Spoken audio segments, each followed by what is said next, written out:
Imagine your marriage healthy, thriving, and fun again. Welcome to the Coach Martez and Woodrina Show, the ultimate power couple helping you with understanding love, accepting truth, and changing perspective.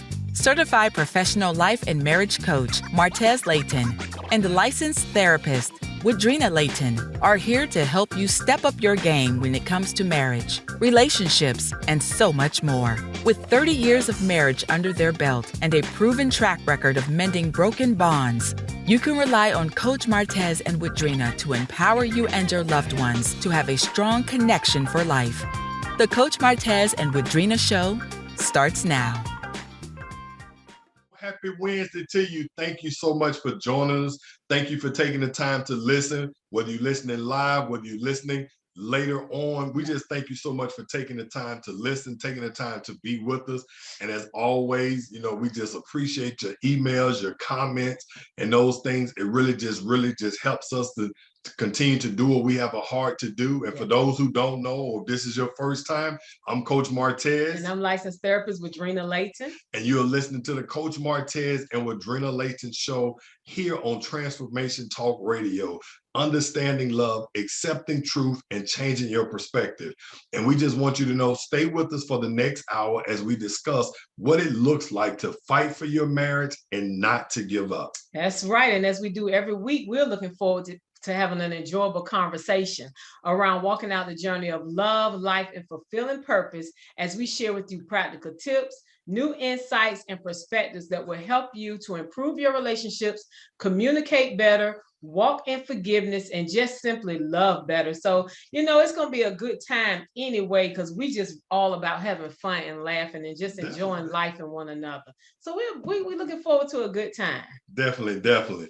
So let's go. All right. So we got to start off with the icebreaker. Oh, yeah. So before we get started, we're going to have our little fun fact or icebreaker before we get into our discussion. And so basically the icebreaker today or the fun fact is, okay, here we are at the end, January, February, March. We're at the end of March. So we're about to go into a new season. And so, with the different seasons of the year, what's your best season? What's your favorite season and why? Right. And so for me, I would say my best season is probably like fall. I'm really between spring and fall, because I know in the summers when it get hot, it can be draining because that sun, I love the sun. I love tropical like places like we were stationed overseas in the Republic of Panama. I love those tropical type areas, but because there is tropical. But here, stateside, it's just hot. And that 100 degrees be. So I'm like, really, I like it when it's like 60, 70 and the sun is shining. So I guess that could be like early spring and then early fall. When it starts. So for me, I would say probably, I would say like early spring. Okay, all right. Actually, and that's my birthday. So wow, I didn't think about that. You're right. Early I was spring. born like a springtime baby. And you know what? And that makes a lot of sense because that's your birthday time, early spring. And that's like for me, and I never thought about it like that, but my favorite time of the year is fall, and I'm a fall baby. Exactly. So I love fall. I just love the temperature in fall. I love to see the leaves fall. I like to see the different color leaves and everything. So it's just so pretty, and I just enjoy, the temperatures because it's not really too hot. But now with global warming, it could be sometimes it could be off. But on a normal, normal fall time, it's like nice temperatures. It's not too hot, not too cold, and so I enjoy fall. Well, we just thought about that because I didn't realize I'm like, I'm a spring baby. You're a fall baby. So man, so those who are listening, just kind of think about what is your favorite season, and even with your spouse, what is their favorite season, and then just see, does it kind of correlate like with Woodrina and I? Is it around the time that they were born?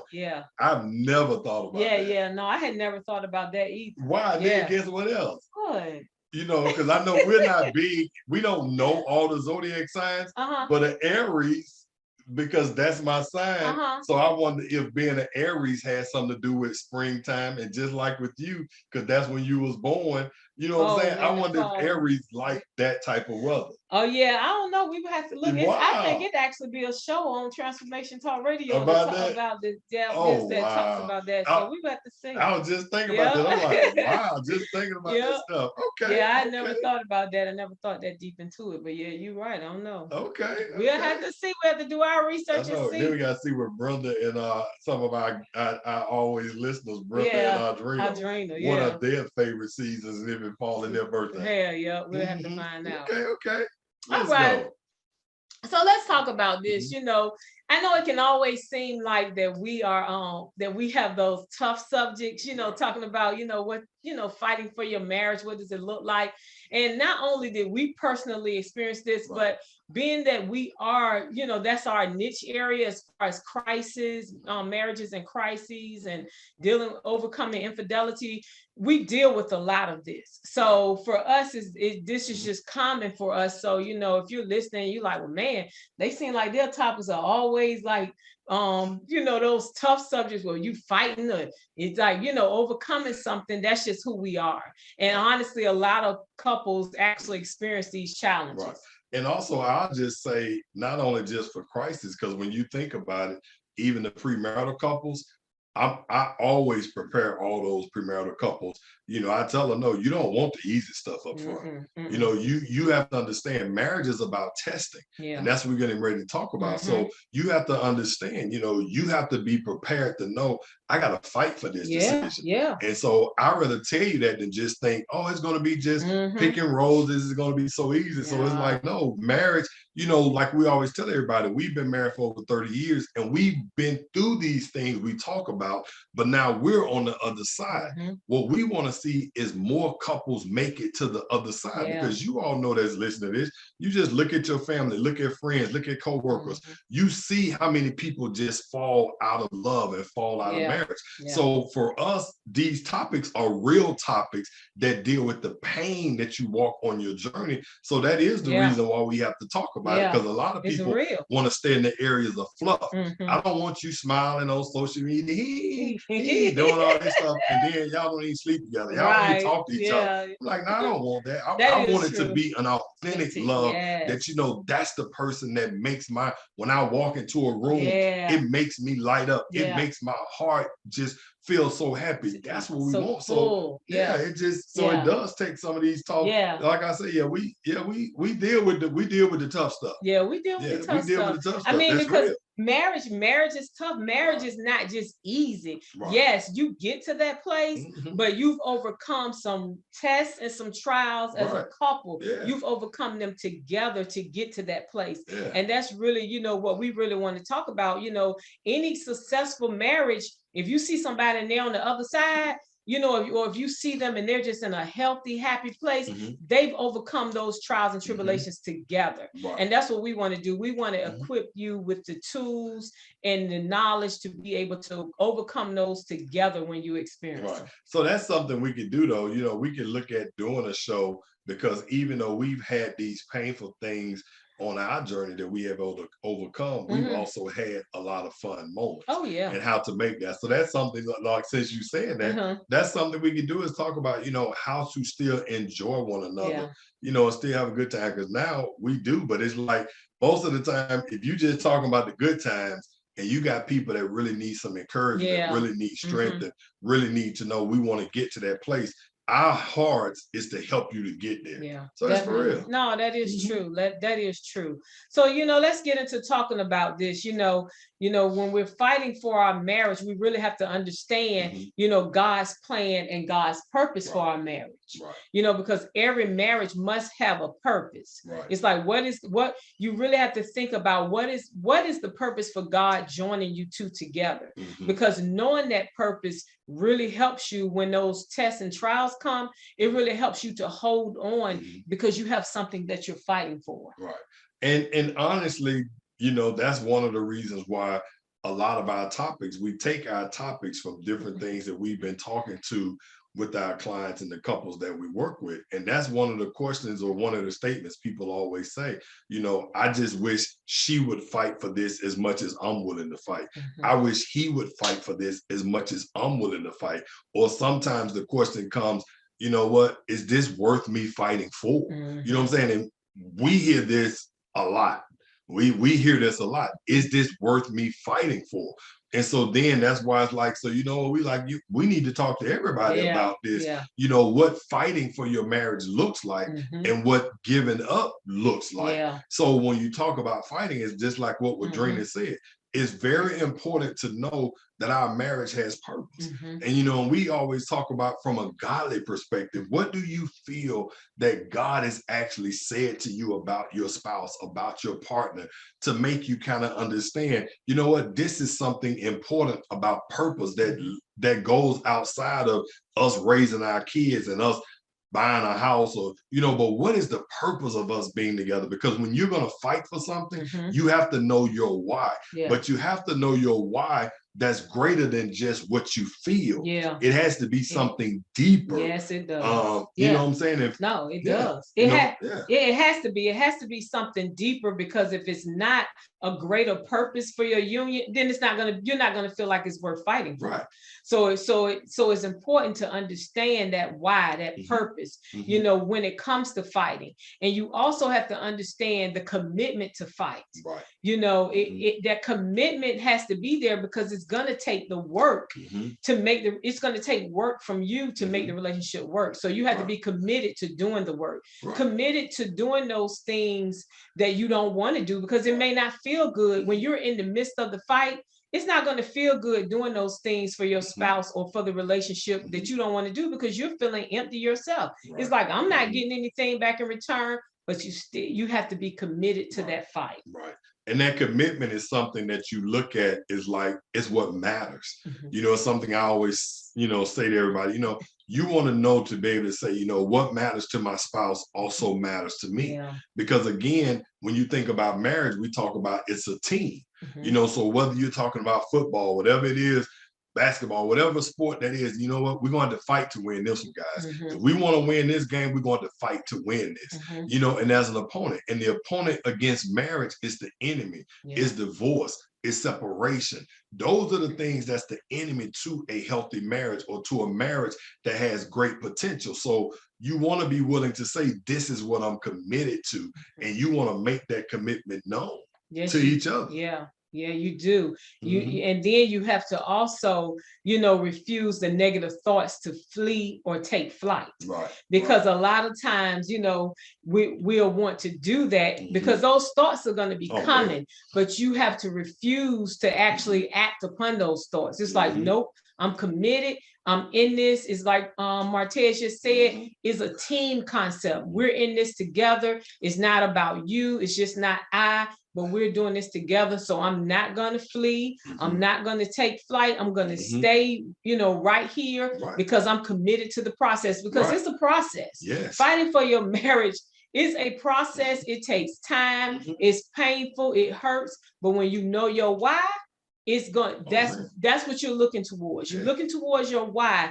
When you know your why, that's what's keeping you going. And it's worth it. You know, so I know, you know, it's worth the fight. And, you know, and again, the thing about it, like we tell everybody, you're not fighting physically. It's just emotionally and mental. That's right. It's really not like you're somewhere punching in a gym. And you're not doing none of those things. It's just overcoming those negative mental thoughts, overcoming those negative feelings that just drain so much of your energy and make you want to say, is this for me? Or this or that. And we just want you to know, just like when we talk about the Married for Life walk and the Married for Life walk movement, we want you to realize this is something that we could be committed to for life. And when you know that why, that really helps you it makes when you're experiencing all of that. That emotional turmoil. Okay, so we're gonna return. You know, we're gonna take a quick break, but when we come back, we'll continue our discussion on, you know, what it looks like to fight for your marriage and not give up. Definitely. So stay tuned. We'll be right back.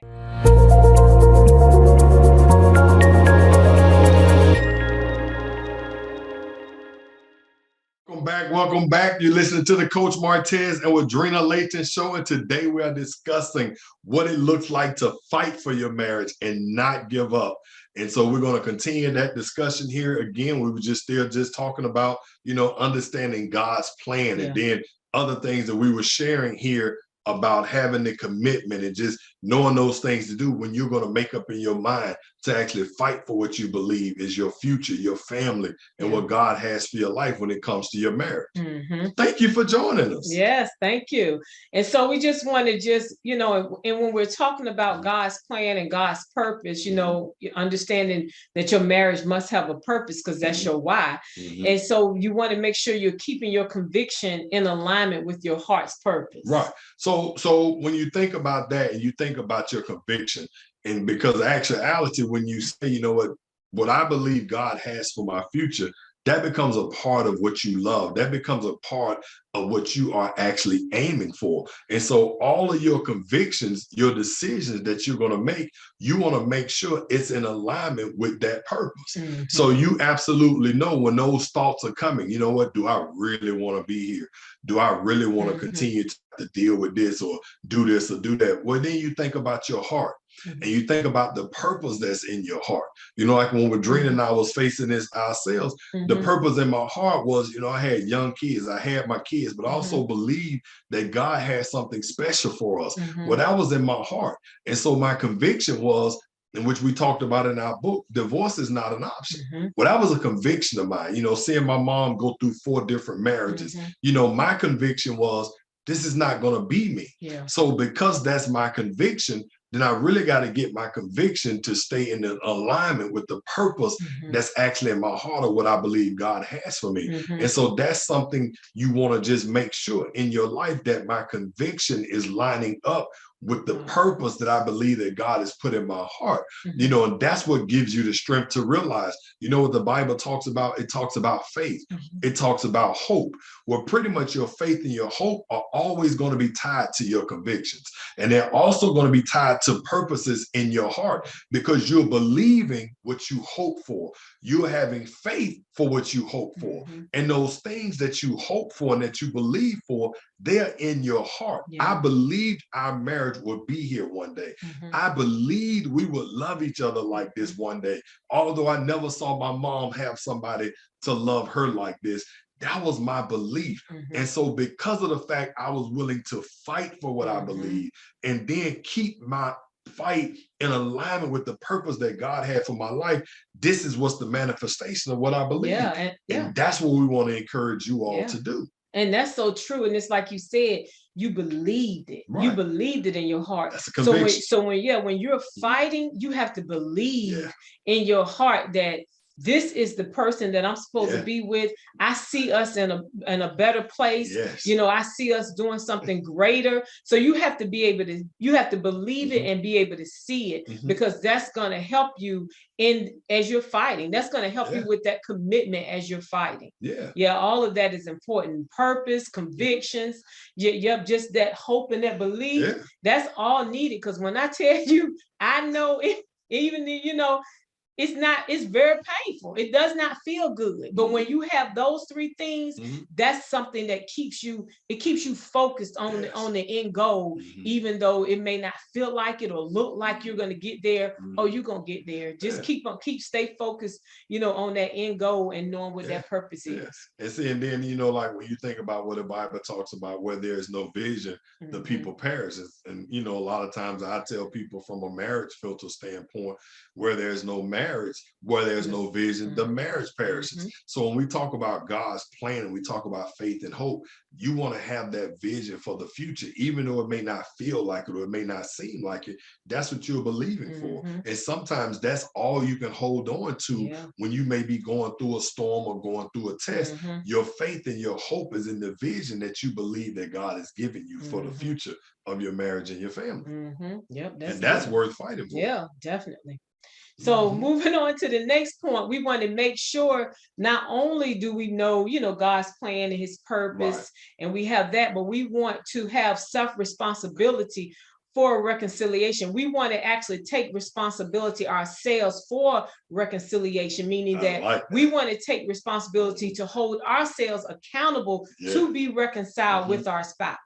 What actions am I taking towards this reconciliation? What am I doing? It's not always like, what are they doing? or looking at what am I doing? How am I responding? Right. Oh, no, I love that, because in my mind, I'm just thinking about all the times or all the people that we've heard say, you know what, they don't deserve that. Oh, You know yeah, what, yeah, coach, yeah. they don't deserve that. You know what I'm saying? No, he don't deserve this. But it's not about the person deserving your forgiveness, or you're willing to fight for you all's future or your family's future.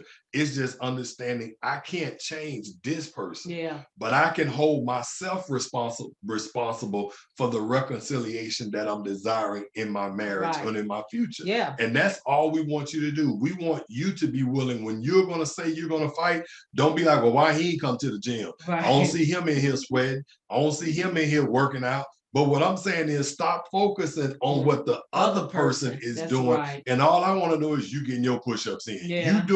You doing the things you need to do to say, I am being this person of responsibility and reconciliation. That is so true. Yeah. You know, it's you becoming self-aware of the Yes. changes that you need to make. Yeah. You know, because we're not perfect. We're not going to do everything right. You know, you're not going to do everything right. Your spouse is not going to do everything right. But if you become self-aware of what you need to do, like, yeah, in that conversation, I could have maybe not responded Right. the way I responded to my spouse. So then that would have caused it to not escalate or go to another level. You know, it's like, what are you doing?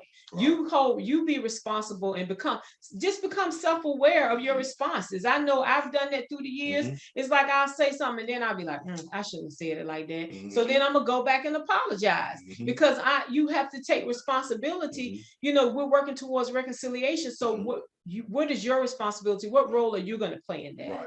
And then, you know, it goes back to what we talked about in the last segment. We was talking about fighting those negative thoughts, because again, you know, you have to realize you want to take self-accountability even for the thoughts that you're residing to be in your mind. Yeah. You know, because one of the things we can do, we can't choose what we're going to think about.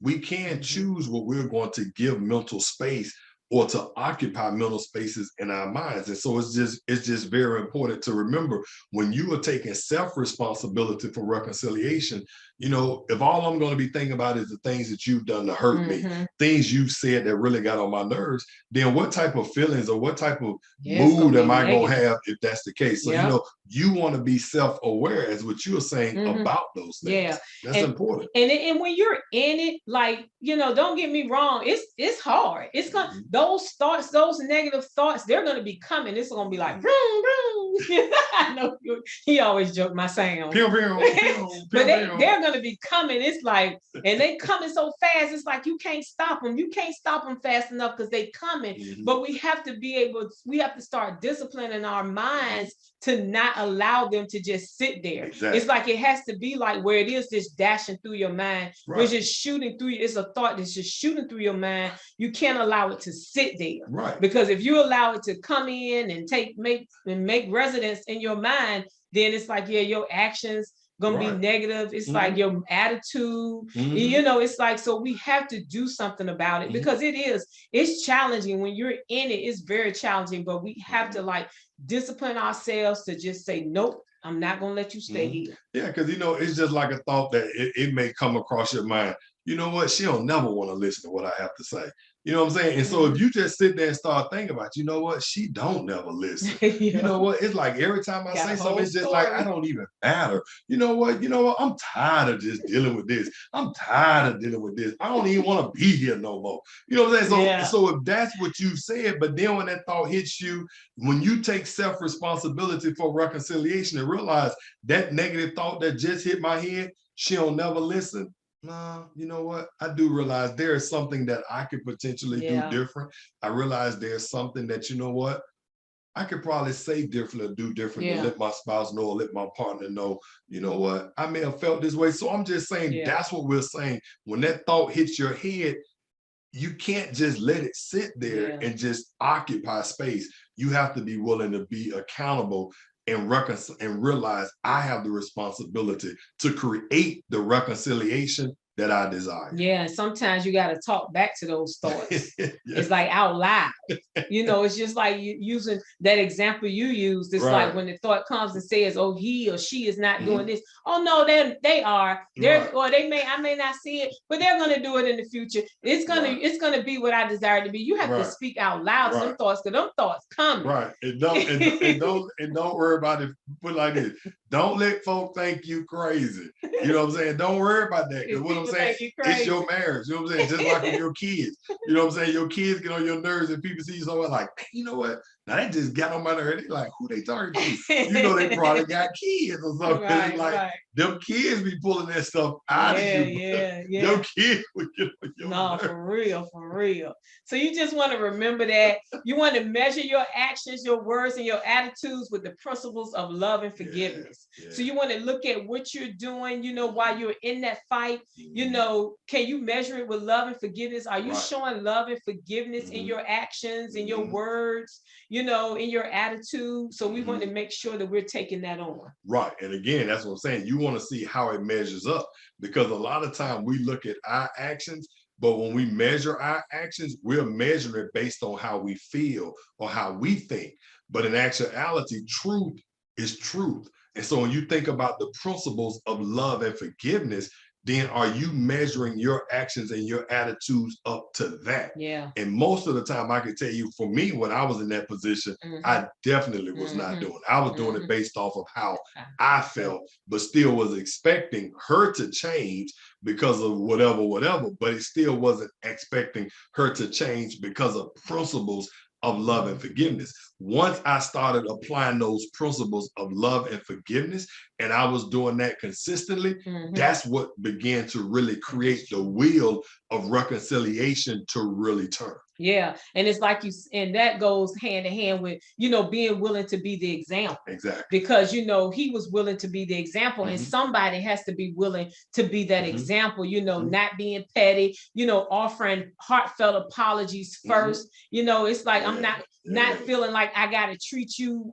the way you're treating me. No, I'm going to give you something different because I'm operating in love and forgiveness. It's hard, but I'm doing it. I may do it 1 out of 4 times starting out, but eventually I'm gonna just keep trying and keep moving towards it because I'm committed. We got to remember that commitment. Exactly. I love it. Yeah. I love it. No, I love it. All right, you guys, we're gonna take a quick break, but when we come we're gonna back, take a sponsor break. but when we come back, we're gonna continue the discussion on what it looks like to fight for your marriage and not give up. And not give up. Staying married for life. That's Let's right. go.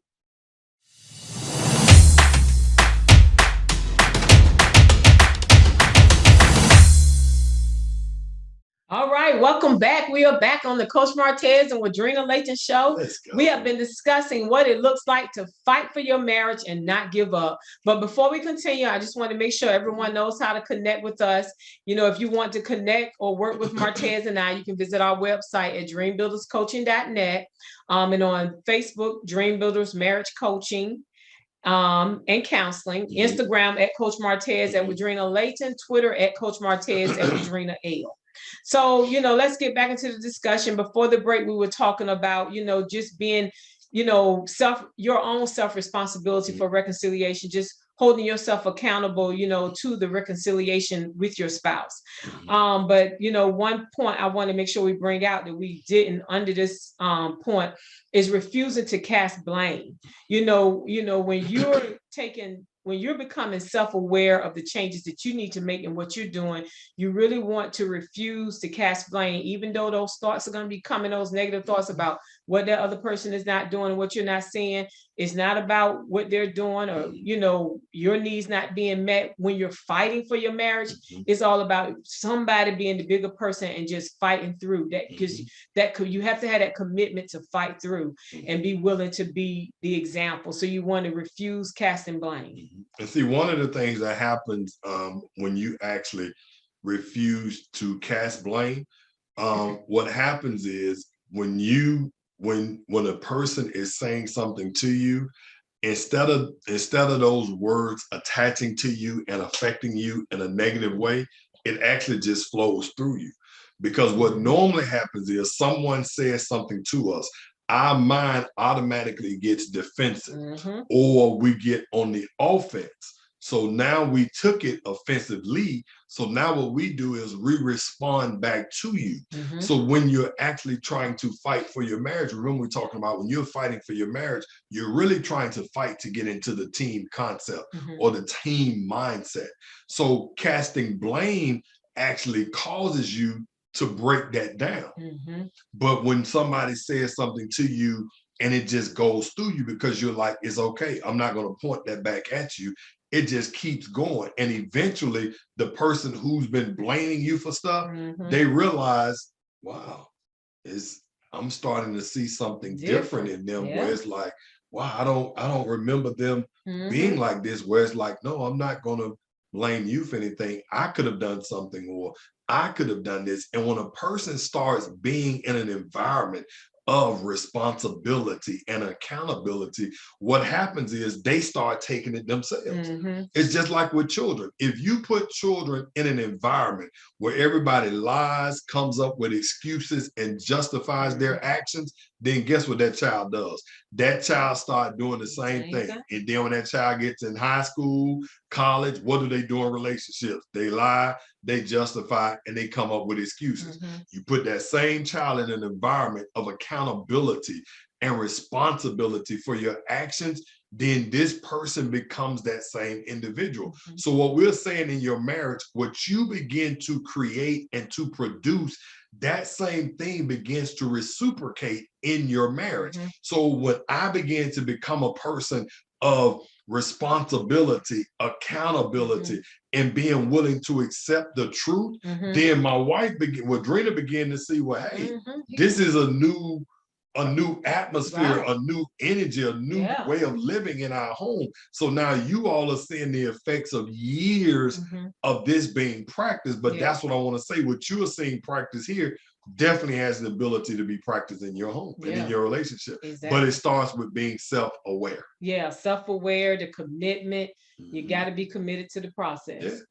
Once you cross over, man, it goes to a really amazing place. It goes to it gets to a really amazing place. It does get better. So what are some signs, or how do you know if in your marriage, if you have just given up? So some signs that you have just given up. You're disengaged, you're not showing that you're being able to show any empathy towards your spouse. It's like you really have I don't care attitude. It's like, I just don't care. It's like, whatever you want to do, whatever. Yeah, it's like, I don't even look at them when they're talking to you. Okay. It's like, whatever. I don't even care. You can do what you want to do. So that's when you're just giving up. You just that person is just so disengaged that they don't even care. You're being disrespectful. You're just not showing any patience, or it's just a lack of you ain't showing no patience or lack of concern. It's like it just disrespectful, just all around disrespectful in front of everybody too. Man, a lot of times don't even care. You got in my car and you didn't realize that I was about to run out of gas. You should have looked at your tank. You knew you need to put gas in your car. You need to do that yourself. What if I'd have ran out of gas and it would have been at night? Man, you would have made a better decision to think about it. Come on now. That's not really caring. That's not being considerate, knowing anything could happen at night. That's just an example. I'm just telling y'all things that we hear. So I'm just saying, that's when you're not caring. Because we want to care. And then another thing, when you just giving up, it's like when you just thinking about yourself first. It's just all about you. When you're making decisions solely for your individual gain, it's like you don't even care how the family is affected by it, how your spouse is affected. You just don't care. It's like, I wanted to do it, so that's why I did. So I'm gonna tell you this. So this is funny. So from a male perspective, your wife comes home or your partner comes home, how you want to see it, and then they like, oh my gosh, you just brought a brand new 80-inch TV because you want to watch the game. You want to watch the football or basketball games on this big, large TV. Didn't say nothing about what it was going to cost you, about your sound system. You've done all of this. Ain't said nothing to your wife about anything. And it's like, you know what? This is me. I want to watch the game. It's football season. it don't matter what the TV costs. I paid for it with my money. Yeah. All right. Yeah. From a woman perspective, I'm just laughing because think about this. These are real stories, guys. From a woman's perspective, you know what? You done bought your tickets. You and the girls going on the girl trip. I ain't saying nothing about who gonna watch the kids.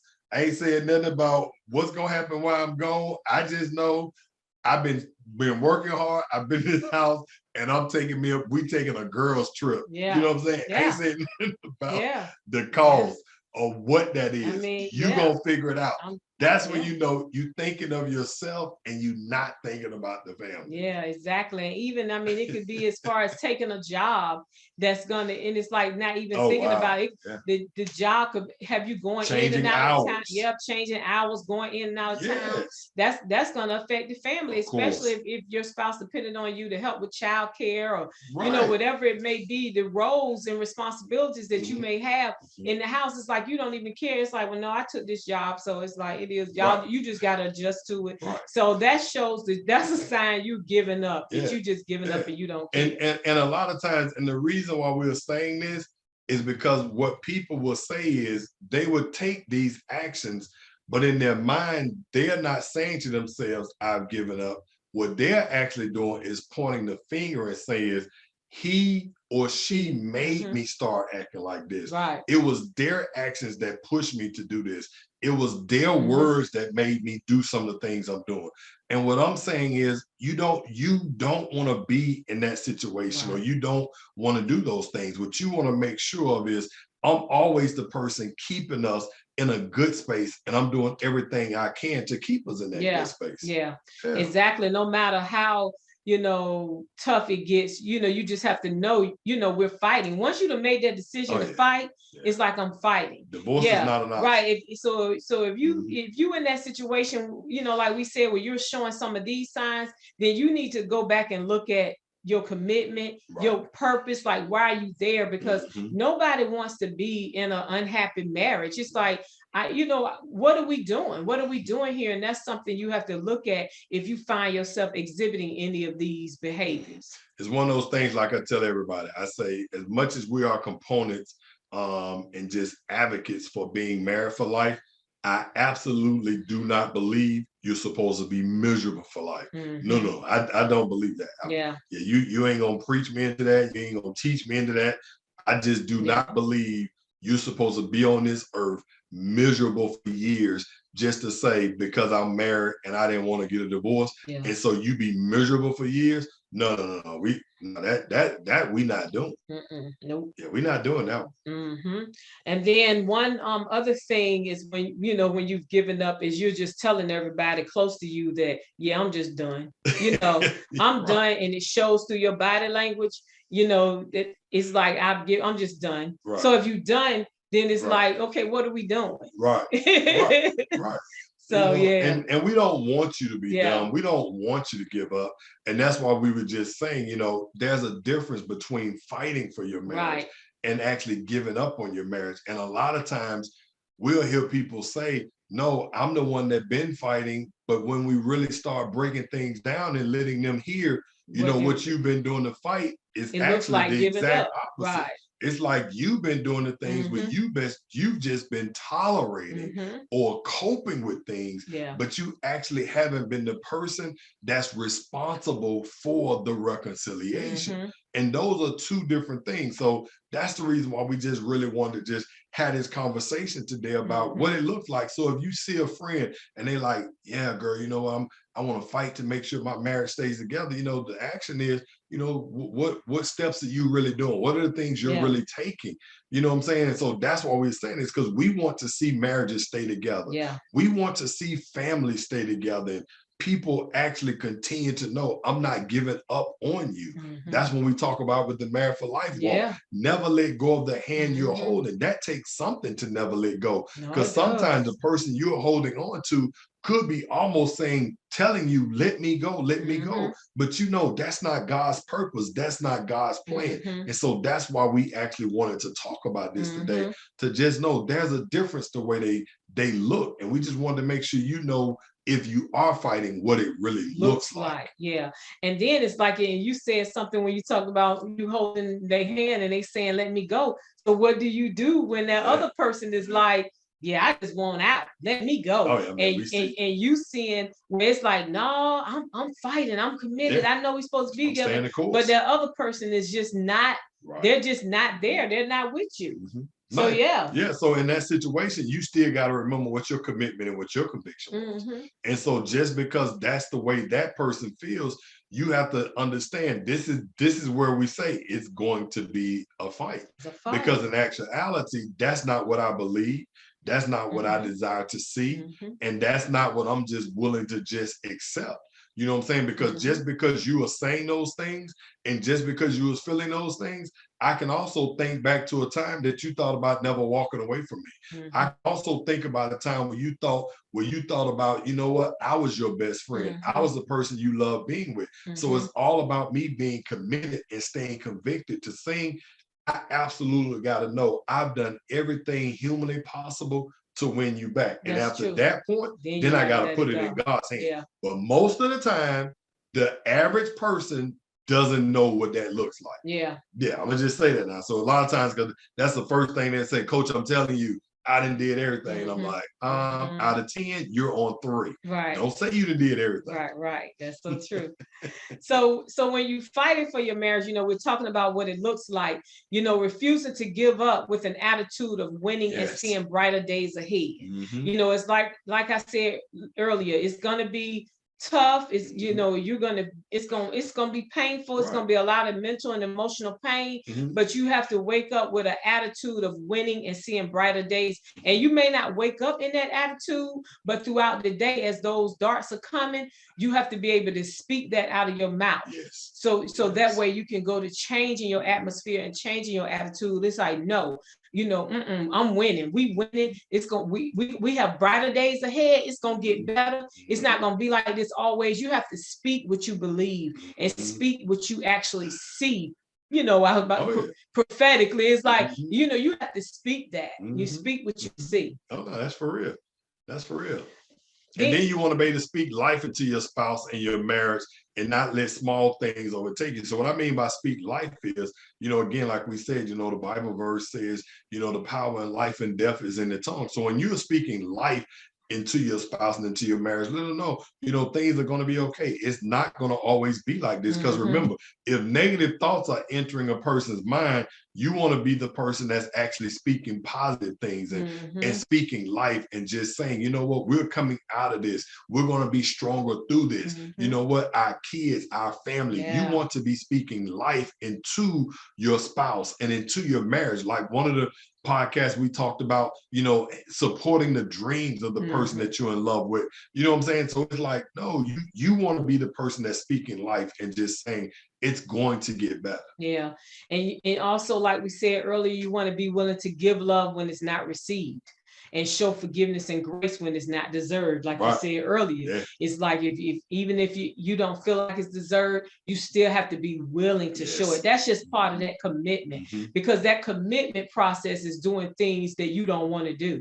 That commitment process is doing things that don't feel good, but that's just part of that commitment process. No, and it's for and again, like we said, you know what, when the person that you are fighting for, again, may not realize, because in their mind they don't see what you see.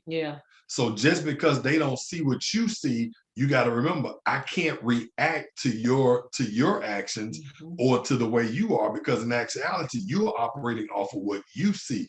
I'm operating off of what I see and what I believe. And so then that's why when you are giving them love, it may not be coming back to you, but you absolutely know, but that's still what I'm going to give you. And forgiving you, I'm forgiving you now because I know right now the person you are or the way you're acting, that's not the way you're going to be acting 3 months from now. That's not the way you're going to be acting 2 years from now, because all the love that I'm giving you and I'm showing you eventually it's going to start reciprocating right back to me. Yeah, it will. Yeah. And then you want to, when you're fighting and you're in that process, you want to make sure that you're praying for your spouse Can't do it and your marriage, even though it may seem like prayer can't fix it. If you're feeling like, oh Lord, these prayers are not working, keep praying. Don't give up. Keep praying for your spouse, praying for your marriage, because eventually prayer works, and eventually it's going to change. When I think about all the years I prayed for change in my marriage and how many years it took,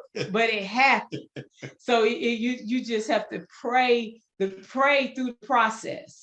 But then it goes back to what we first started with. The first thing we said is you want to know your marriage is a part of God's plan. Yeah. So if your marriage is a part of God's plan, then it means it's on God's mind. Yeah. It's on his radar. Mm-hmm. So all you're doing is when you're praying, you're just bringing back to God what he already placed in your heart years ago or months ago, however long you've been married. So that's the reason why you want to say prayer and pray about it, because when you're thinking it can't be fixed, in actuality, the God who brought the person into your life, if anybody can fix it, is God. So you want to go back to make sure you're adding that. Like we said, coaching, counseling, prayer, all those things. And we got a podcast that we talked about that on, but it's just that all of those things go together. Yeah, they all work hand in hand. They all are needed. Yeah. When you're fighting for your marriage and you are walking in that commitment and have made the decision that you're not going to give up, you're going to need prayer, coaching and counseling.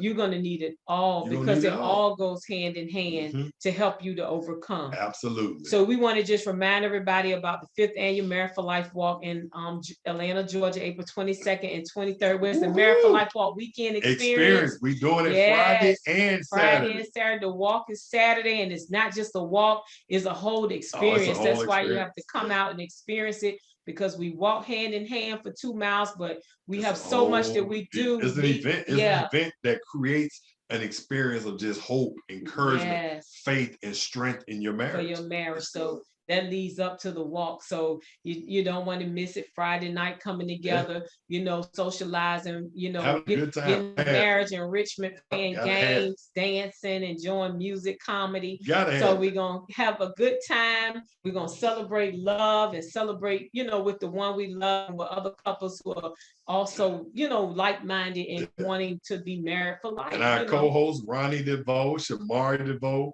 actually going to be singing, performing there at the event. Yeah. Who knows? We always have other special guests that's going to be in the place. So it's just going to be an amazing time. Yes, it is. So we just want to remind you, for more information on the Married for Life Walk, you can visit married4lifewalk.com, Married for Life Walk on Instagram and Facebook, and it's it's